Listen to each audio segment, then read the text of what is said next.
Fundamentalmente, este código de manera novedosa nos describe los dos sistemas de factor de atribución. El artículo 1721 nos va a hablar de que se aborda la responsabilidad civil a partir del factor de atribución objetivo y subjetivo. Ahora bien, como novedoso yo decía, los califica, los describe en este artículo, pero principalmente surge de este artículo un principio general, que dice que si no existe una prescripción normativa del factor de atribución, el factor de atribución va a ser la culpa. De esto, ¿qué podemos analizar?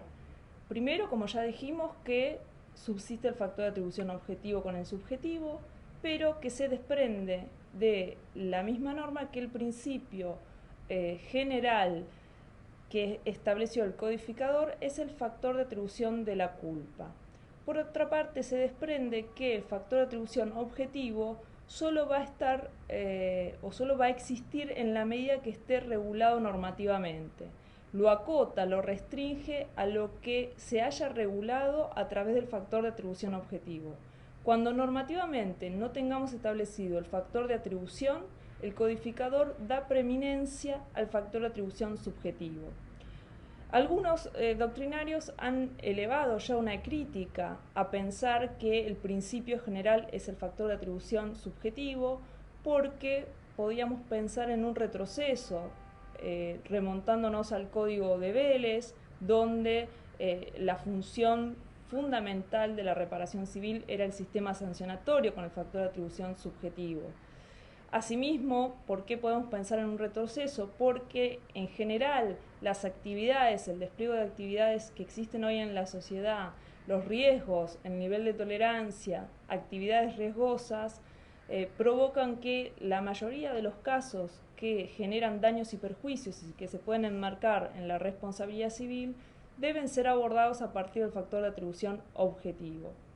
Las distinciones son muy importantes. El código, además de en el 1721 enunciar que existen estos dos factores de atribución, luego describe al factor de atribución objetivo, pero lo hace también llamativamente por la negativa. Va a decir que siempre que no sea relevante la culpa, el factor de atribución va a ser objetivo.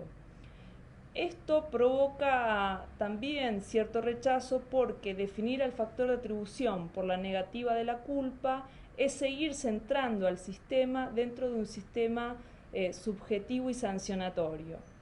Asimismo, establece y define el factor de atribución subjetivo, mencionando que se compone por la culpa, el dolo, y hace una descripción de la culpabilidad en cuanto a culpa grave, cosa que no teníamos en el código de Vélez, y en cuanto al dolo también le dedica un artículo especial definiendo o conceptualizando lo que es el dolo.